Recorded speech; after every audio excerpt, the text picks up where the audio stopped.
अस्सलाम वालेकुम स्टूडेंट्स, मैं हूं अब्दुल कुद्दूस बेग, आपका फिजिक्स टीचर। स्टूडेंट्स, आज हम चैप्टर नंबर 3 की एक्सरसाइज के question number 11 and question number 12 के आंसर्स को डिस्कस करेंगे। तो स्टूडेंट्स, क्वेश्चंस के आंसर्स को देखने के लिए चलते हैं व्हाइट बोर्ड की तरफ। स्टूडेंट्स, क्वेश्चन नंबर 11 की स्टेटमेंट आप देख सकते हैं, which states that explain the difference between elastic and inelastic collisions. Explain how a bouncing ball would behave in each case, then give plausible reasons for the fact that kinetic energy is not conserved in most cases. तो students, जैसा कि आप देख सकते हैं, there are 3 parts of question number 11. First part में हम elastic and inelastic collisions को डिफाइन करेंगे। सेकेंड पार्ट में हम एक बाउंसिंग बॉल की मोशन की एग्जाम्पल को डिस्कस करेंगे in terms of elastic and inelastic collision। और लास्ट में हम उन रीजंस को डिस्कस करेंगे जिनकी वजह से मोस्ट केसेस में काइनेटिक एनर्जी कंजर्व्ड नहीं रहती। तो स्टूडेंट्स, स्टार्ट करते हैं इस क्वेश्चन का आंसर। नाउ स्टूडेंट्स, सबसे पहले हम इलास्टिक कोलिजन को डिफाइन करेंगे।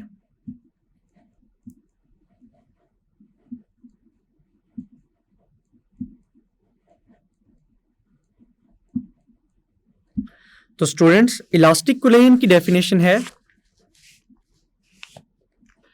The collision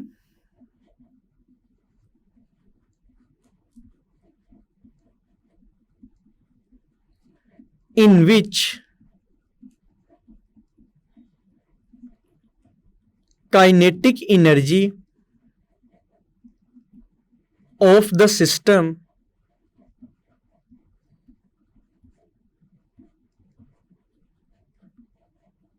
remains constant is called elastic collision. Now students, in elastic collision की डेफिनेशन क्या होगी?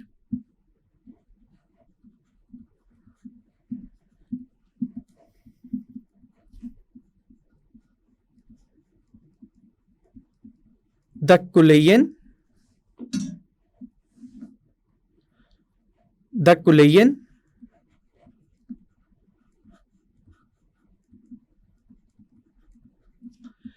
in which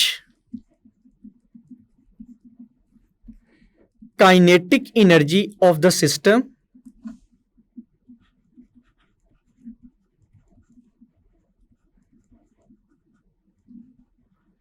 does not remain constant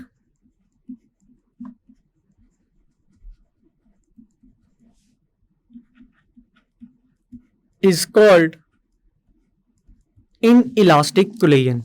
तो स्टूडेंट्स, याद रखिएगा, रियल लाइफ में जितनी भी कोलिजन की एग्जांपल्स हैं वो सारी की सारी inelastic collisions होती हैं। इलास्टिक कोलिजन एक आइडियल केस है जिसमें सिस्टम की टोटल काइनेटिक एनर्जी कंजर्व्ड रहती है, कांस्टेंट रहती है, एनर्जी का कोई लॉस नहीं होता। तो स्टूडेंट्स, अब हम एक बाउंसिंग बॉल की मोशन की एग्जांपल को डिस्कस करेंगे bye defining elastic and inelastic collision। तो हम लिखेंगे स्टूडेंट्स,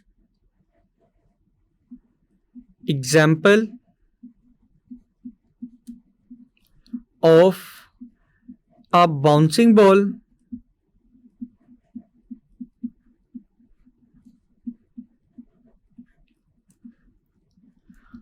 तो स्टूडेंट्स, हम लिखेंगे if the ball returns to the same height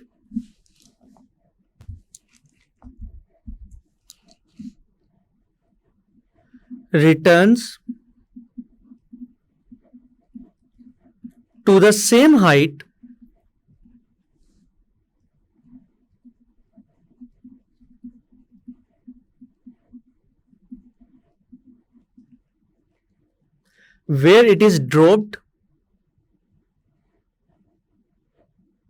from where it is dropped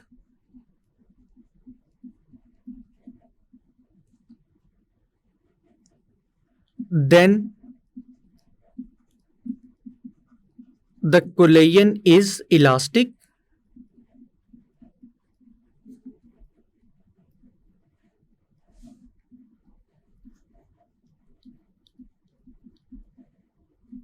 क्योंकि स्टूडेंट्स सिस्टम की यानी कि बॉल की इनिशियल काइनेटिक एनर्जी इस एग्जाम्पल में किसके इक्वल आएगी? फाइनल काइनेटिक एनर्जी के।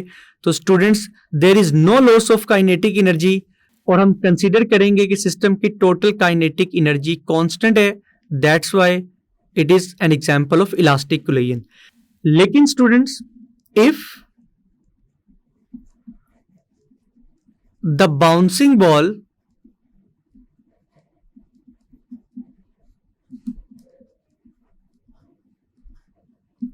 will not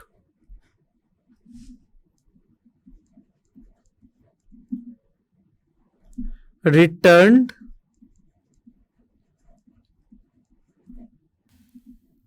to the same height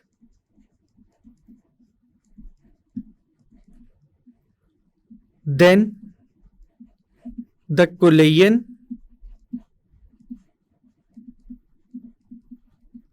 is inelastic। मतलब ये क्या स्टूडेंट्स?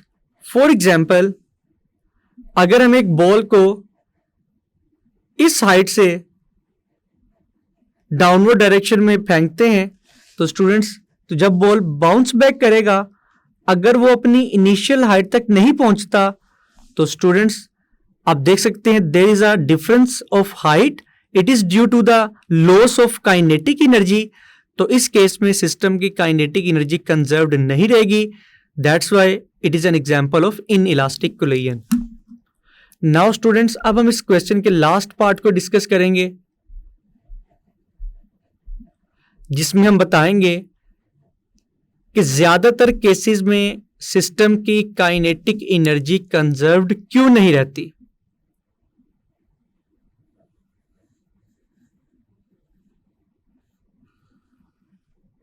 तो पहले हम लिखेंगे students why kinetic energy is not conserved in most cases.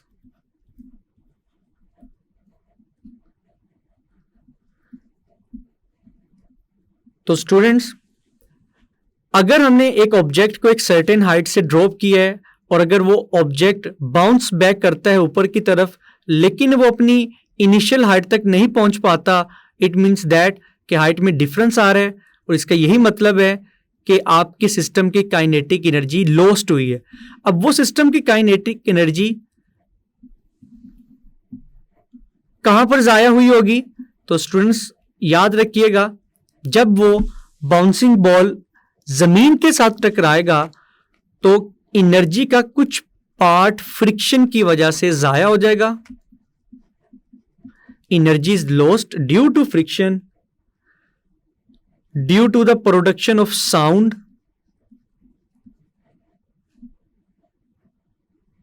And due to the production of heat.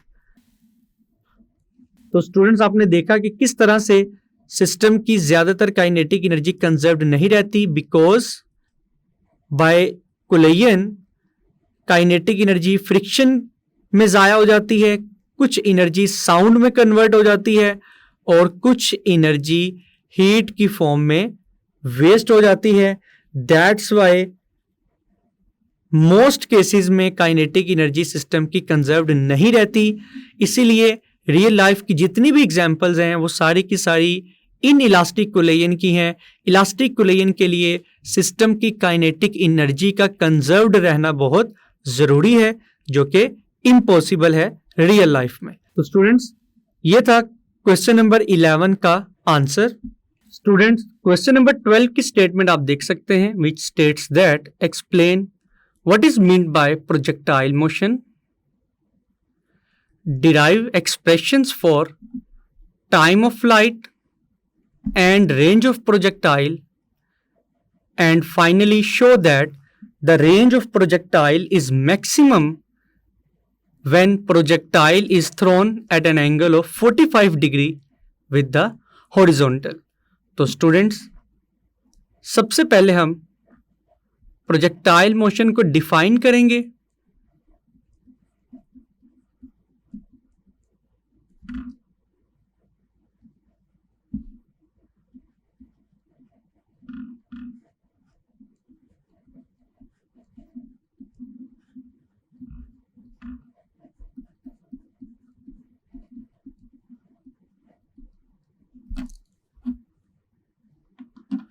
तो स्टूडेंट्स जैसा कि हमने चैप्टर नंबर 3 में डिस्कस किया था, projectile motion is a two dimensional motion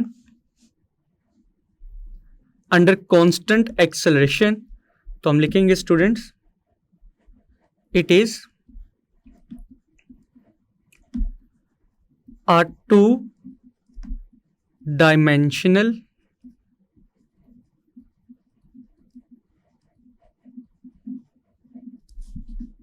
motion under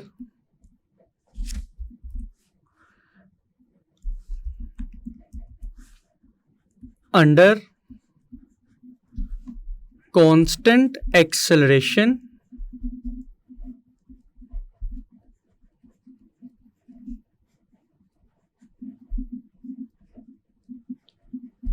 due to gravity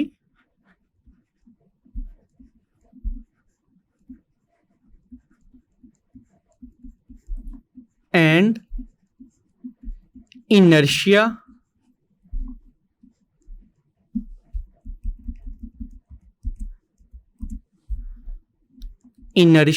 of the body.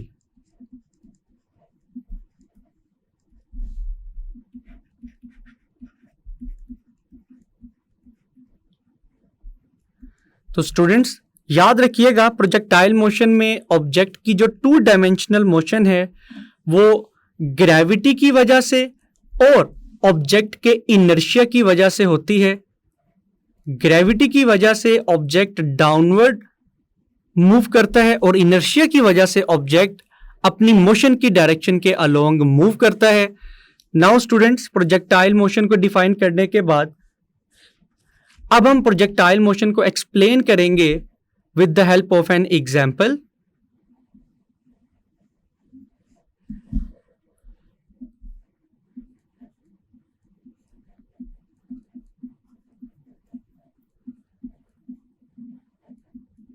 For example, students, we have an XY plane.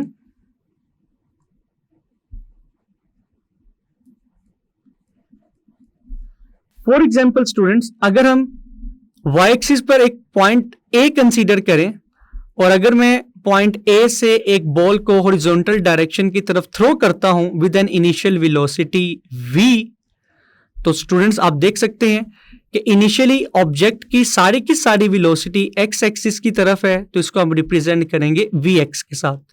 लेकिन जैसे ही object के ऊपर ग्रेविटी की फोर्स लगना स्टार्ट होगी तो ड्यू टू ग्रेविटी ऑब्जेक्ट आगे जाने के साथ साथ वर्टिकली डाउनवर्ड मोशन भी स्टार्ट कर देगा। तो इस केस में किसी भी पॉइंट पर ऑब्जेक्ट की वेलोसिटी के 2 कंपोनेंट्स होंगे, one is along x axis and one is along y-axis. Similarly, इस पॉइंट पे भी वेलोसिटी के 2 कंपोनेंट्स होंगे vx and vy, और जब बॉल जमीन के साथ स्ट्राइक करेगा, टकराएगा, उस वक्त भी इसकी वेलोसिटी के 2 कंपोनेंट्स होंगे vx and vy। तो स्टूडेंट्स आप देख सकते हैं कि ऑब्जेक्ट की मोशन के 2 कंपोनेंट्स हैं, one is along x axis and one is along y axis. तो स्टूडेंट्स आप देख सकते हैं कि बॉल की मोशन के 2 कंपोनेंट्स हैं, one is along x axis and one is along y axis. तो तो स्टूडेंट्स इसी 2 डायमेंशनल मोशन को हम प्रोजेक्टाइल मोशन कहते हैं। तो स्टूडेंट्स वर्टिकली डाउनवर्ड मोशन होगी ड्यू टू ग्रेविटी, और स्टूडेंट्स हॉरिजॉन्टल मोशन किस वजह से है? Due to inertia. जैसे कि डेफिनेशन में लिखा था कि 2 डायमेंशनल मोशन जिसको हम प्रोजेक्टाइल मोशन कहते हैं, it is due to the inertia of the body and the gravitational force which is acting on the object. Now students,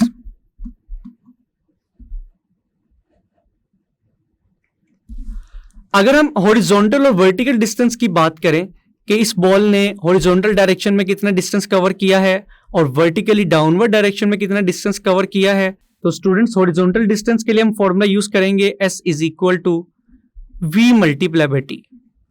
students एक बात आपने याद रखनी है कि हॉरिजॉन्टल डायरेक्शन में ऑब्जेक्ट के ऊपर लगने वाली जो फोर्स है उसकी वैल्यू 0 है, क्योंकि इस केस में हमने एयर फ्रिक्शन को निगलेक्ट किया हुआ है, और जब फोर्स 0 होगी तो हॉरिजॉन्टल डायरेक्शन में ऑब्जेक्ट का एक्सेलरेशन भी 0 होगा।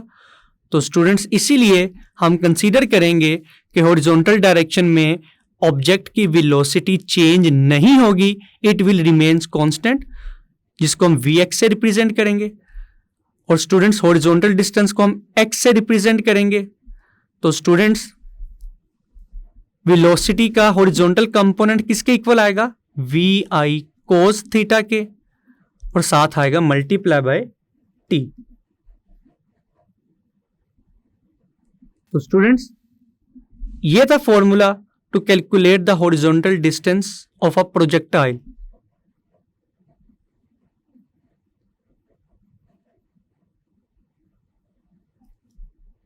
नाउ स्टूडेंट्स, अब अगर हम वर्टिकली डाउनवर्ड डिस्टेंस की बात करें तो वर्टिकल डिस्टेंस को कैलकुलेट करने के लिए हम कौन सा फॉर्मूला यूज करेंगे?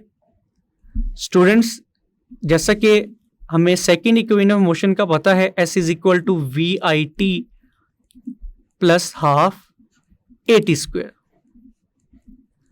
स्टूडेंट्स इस केस में हम वर्टिकल डिस्टेंस को Y से रिप्रेजेंट करेंगे, VI की जगह Y लिखा जाएगा, the Y component of initial velocity.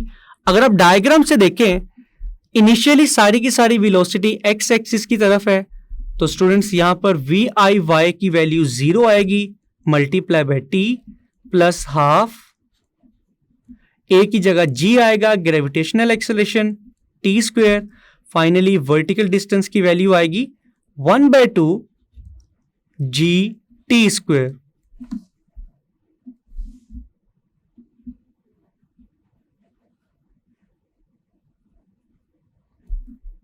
Now students अब हम क्वेश्चन के रिमेनिंग पार्ट को सॉल्व करते हैं, which states that derive expressions for time of flight and range of projectile. तो स्टूडेंट्स सबसे पहले हम टाइम ऑफ फ्लाइट का फॉर्मूला डिराइव करेंगे।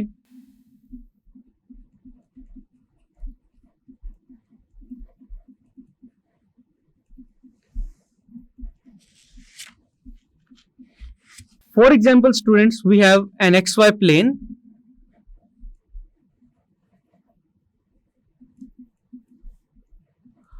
और हम एक प्रोजेक्टाइल को with an initial velocity VI and initial angle theta के साथ थ्रो करते हैं। तो स्टूडेंट्स अगर ग्रेविटी की फोर्स ना हो तो ये ऑब्जेक्ट बिल्कुल उसी डायरेक्शन में मूव करे जिस डायरेक्शन में हमने इसको इनिशियली प्रोजेक्टाइल को थ्रो किया है। लेकिन स्टूडेंट्स ड्यू टू ग्रेविटी ये प्रोजेक्टाइल 2 डायमेंशनली मूव करेगा, जिसकी वजह से इसका पाथ कर्व्ड आएगा। Now students time of flight का मतलब यह है कि प्रोजेक्टाइल इनिशियल पॉइंट से अपने टारगेट तक पहुंचने में कितना टाइम लेगा, जिसको हम क्या कहते हैं? टाइम ऑफ प्रोजेक्टाइल कहते हैं। It is the time from its starting point two the ending point. तो स्टूडेंट्स इसका फॉर्मूला किस तरह से डिराइव करेंगे? By using a formula which is equal to S is equal to VIT plus half AT square. Now students, this is for example equation number 1. अब हमारे पास data क्या क्या मौजूद है स्टूडेंट्स, यहां पर हम s की वैल्यू को 0 के इक्वल पुट करेंगे बिकॉज प्रोजेक्टाइल का स्टार्टिंग पॉइंट भी ग्राउंड था और एंडिंग पॉइंट भी ग्राउंड है। तो इट मींस दैट कि वर्टिकल डायरेक्शन में प्रोजेक्टाइल का इनिशियल पॉइंट भी ग्राउंड के ऊपर है और फाइनल पॉइंट भी ग्राउंड के ऊपर है। इट मींस दैट कि प्रोजेक्टाइल ने वर्टिकल डायरेक्शन में कोई डिस्टेंस कवर नहीं किया। और स्टूडेंट्स इनिशियल वेलोसिटी हम कंसीडर कर रहे हैं along y axis which is equal to VIY is equal to VI sin theta. और स्टूडेंट्स a की जगह ग्रेविटेशनल एक्सेलरेशन g आएगा और t की जगह हम कैपिटल T पुट करेंगे विच is the time of flight.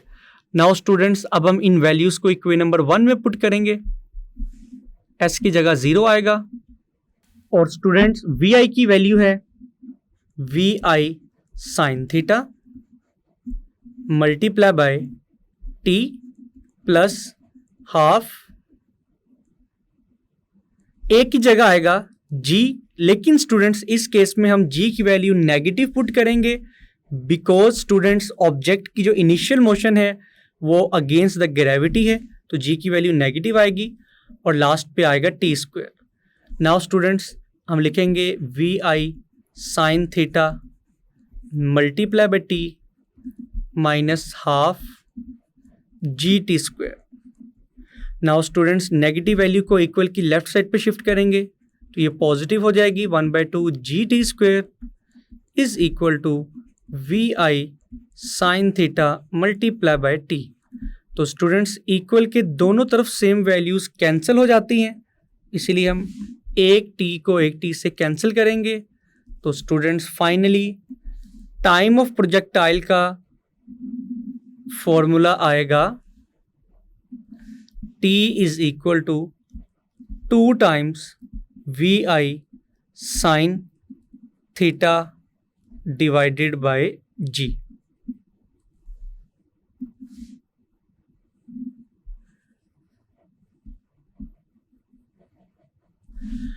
Now students time of flight के फॉर्मूला को डिराइव करने के बाद अब हम रेंज ऑफ प्रोजेक्टाइल के फॉर्मूले को डिराइव करेंगे।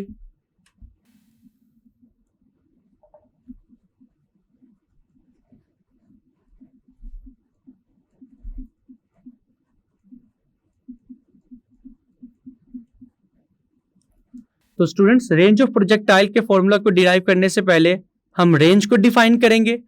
तो स्टूडेंट्स अगर हम वही डायग्राम दोबारा से ड्रॉ करें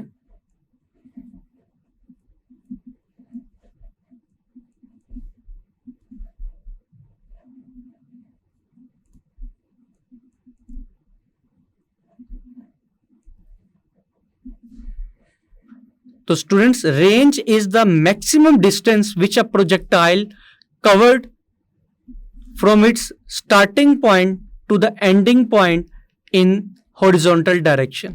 तो स्टूडेंट्स हमने देखना है कि along x एक्सिस प्रोजेक्टाइल ने स्टार्टिंग पॉइंट से एंडिंग पॉइंट तक का जो डिस्टेंस कवर किया है which is equal to r। तो स्टूडेंट्स अब हम r का फॉर्मूला डिराइव करेंगे जिसके लिए हम इक्वेशन यूज करेंगे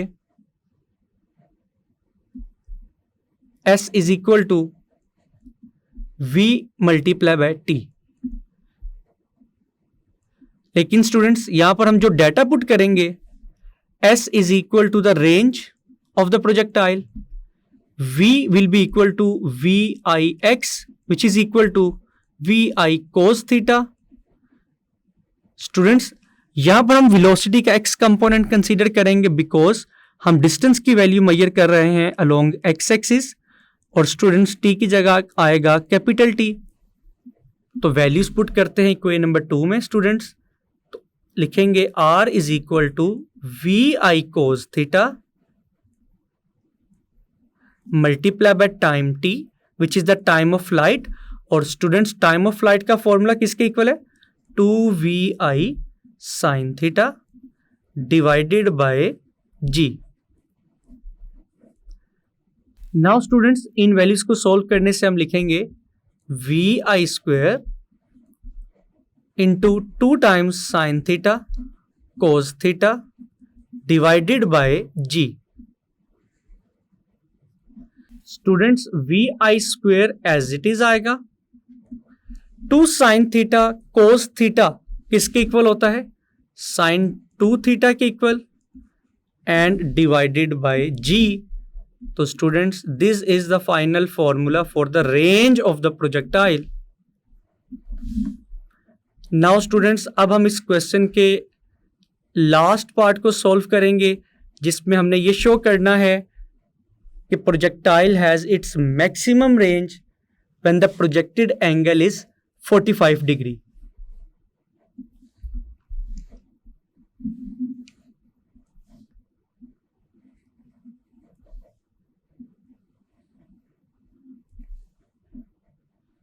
तो स्टूडेंट्स अगर रेंज के फॉर्मूला को हम इक्वेशन नंबर 3 कहें तो स्टूडेंट्स आप देख सकते हैं कि रेंज के फॉर्मूला में कौन सा ट्रिग्नोमेट्रिक फंक्शन है, sine 2 theta. It means that कि अगर हम रेंज की मैक्सिमम वैल्यू कैलकुलेट करना चाहते हैं तो ट्रिग्नोमेट्रिक साइन 2 थीटा की वैल्यू भी मैक्सिमम ही होनी चाहिए। तो स्टूडेंट्स याद रखिएगा ट्रिग्नोमेट्रिक फंक्शन साइन थीटा की मैक्सिमम वैल्यू होती है 1, तो हम साइन 2 थीटा को 1 के इक्वल पुट करेंगे to calculate the maximum range. तो स्टूडेंट्स साइन को जब हम इक्वल की राइट साइड पे शिफ्ट करेंगे इट बिकम्स साइन इनवर्स, और स्टूडेंट्स साइन इनवर्स का आंसर आएगा 90 डिग्री, 290 से डिवाइड होगा, और फाइनली थीटा का आंसर आएगा 45 degree. It means that students अगर हम किसी भी प्रोजेक्टाइल को 45 डिग्री के एंगल से फेंकेंगे तो इस केस में उसकी रेंज मैक्सिमम आएगी। तो स्टूडेंट्स थीटा की इस वैल्यू को हम इक्वेशन नंबर 3 में पुट करेंगे।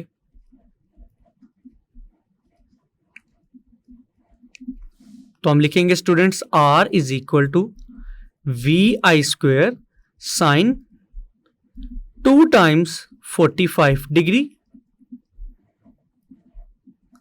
Divided by G, and students vi square will remain as it is, sin 2 times 45 is equal to 90 degree divided by g, and students sin 90 की value होती है 1 divided by g, और students range of projectile की maximum value किसके equal आई है, V I square divided by G. तो students this is the formula to calculate the maximum range of the projectile. तो स्टूडेंट्स ये था क्वेश्चन नंबर 12 का सॉल्यूशन। स्टूडेंट्स मैं उम्मीद करता हूं कि question number 11 and question number 12 दोनों क्वेश्चंस के आंसर्स आपको बहुत अच्छे से समझ आए होंगे। इनको बहुत अच्छे से प्रिपेयर कीजिएगा। मिलते हैं नेक्स्ट लेक्चर में। अल्लाह हाफिज।